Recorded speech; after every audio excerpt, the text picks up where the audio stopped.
Locker room, what's up? It's late. I was just watching that game, and I'm gonna tell you something. Wow, what a great game that was! That Virginia Florida State game, that was a great game. Didn't end it like I wanted it to end because I wanted Florida State to win that game. So next week, when we come to Tallahassee, we would have had undefeated versus undefeated. It would have been spectacular. It would have been incredible.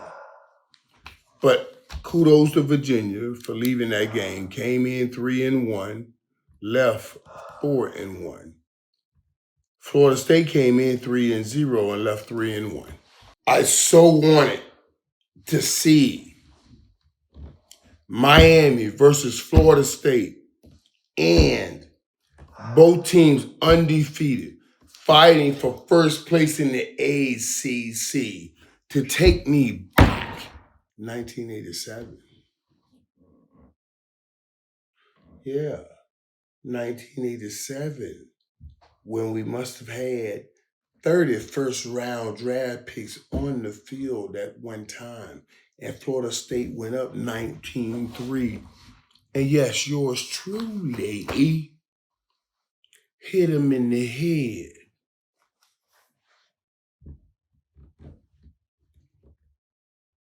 Grabbed him in my bed and made sweet love to those Seminoles. I went 19 yards and then 73 yards to get the champion, to get the win. I said, I did a Freudian slip there. That means I said to get the championship because that was in the season, during the season. That wasn't for the championship, but we saw it as a championship because we were probably the top team and Florida State was right there, number 2. So we were battling. And we felt like whoever won that game was going to win the championship. And I kind of wanted that today. That's why I was hoping for Florida State to win the game. And they had the chance. It was a great game. I got to give Virginia all the credit in the world for fighting the way they fought. Florida State made early mistakes. Virginia capitalized, but the game tied up. It went into double overtime. Ultimately, then Virginia won 46-38. But this was a double overtime great game. I got to give it to them. Even though it didn't end up quite like I liked it, what I wanted, but it was still a great game. And it could have ended up with Florida State having the victory if Robinson, who had about 150 yards, so I can't mess with him, and a touchdown about the game he had. But catching all of those passes for all of those yards,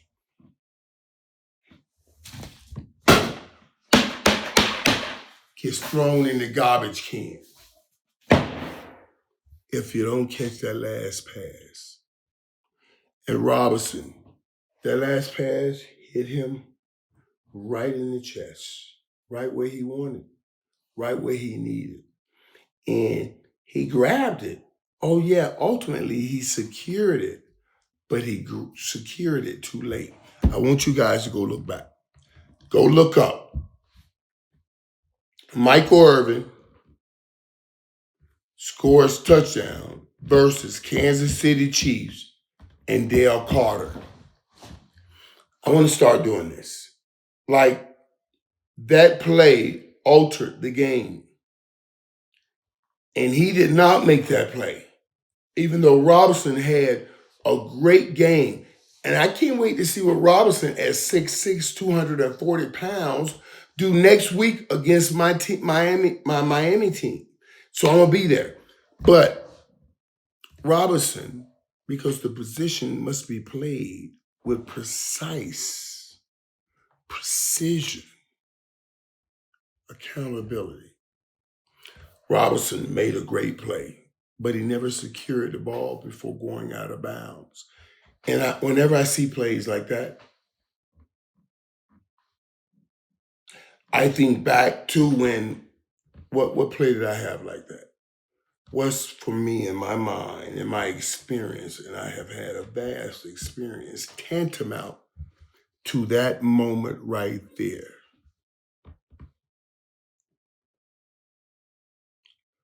for the young Robinson.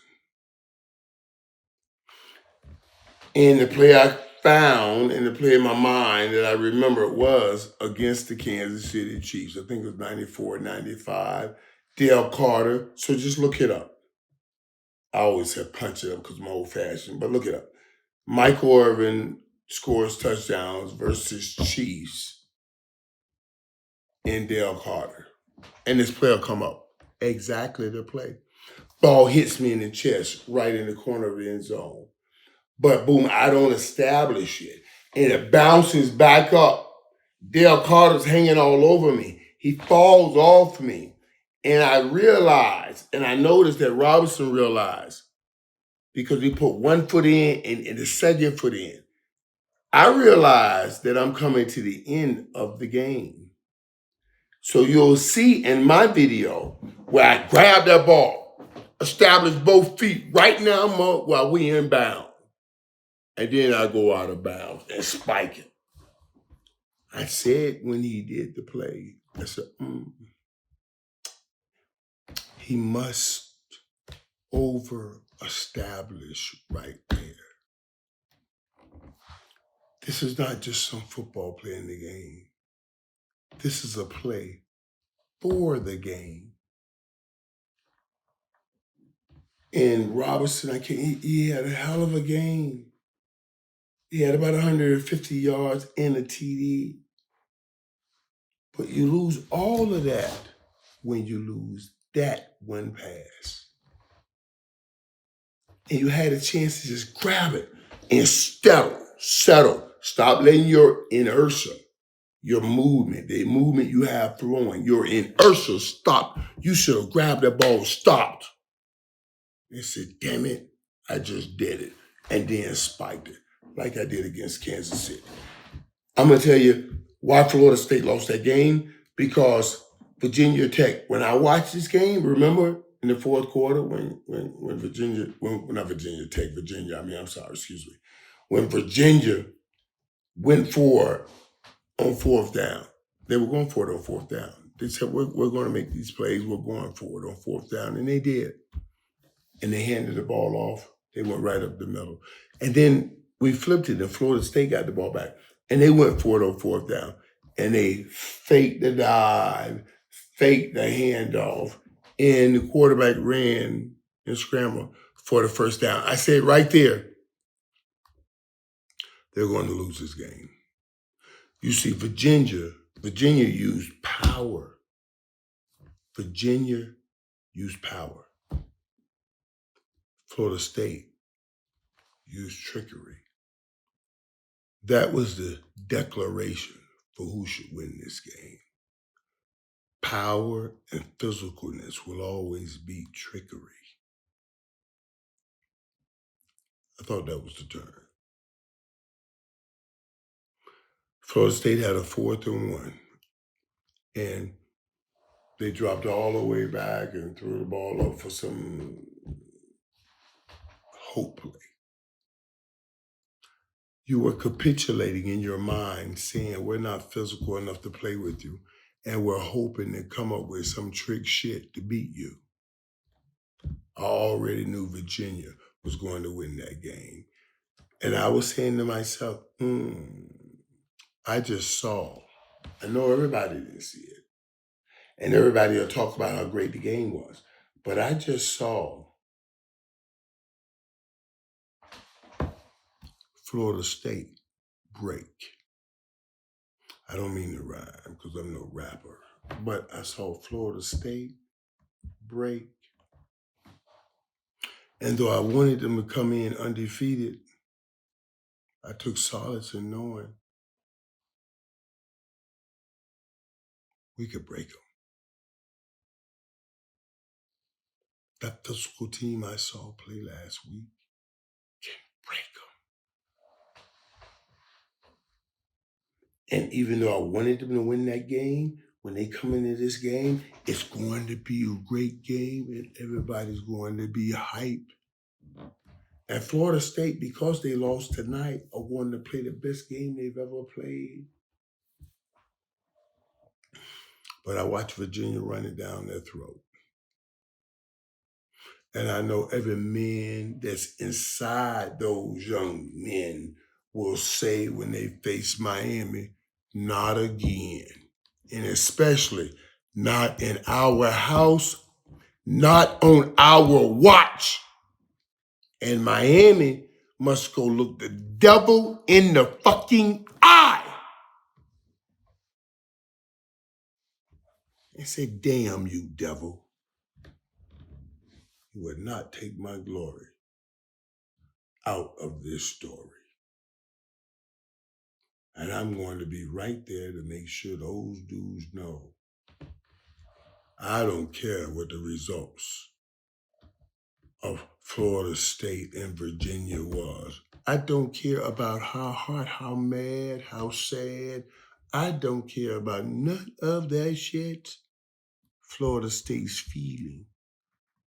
All I know and all I care about is when they leave Doak Campbell next Saturday, that they feel like shit.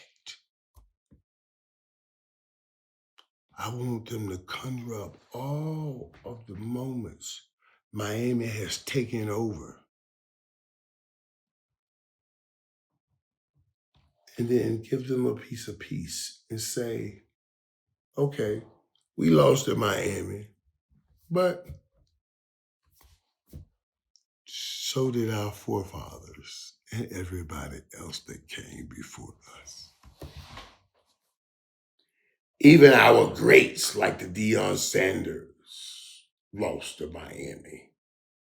So in some form, they will give a capitulation in their mind and an appreciation and an acceptance of this is what it is.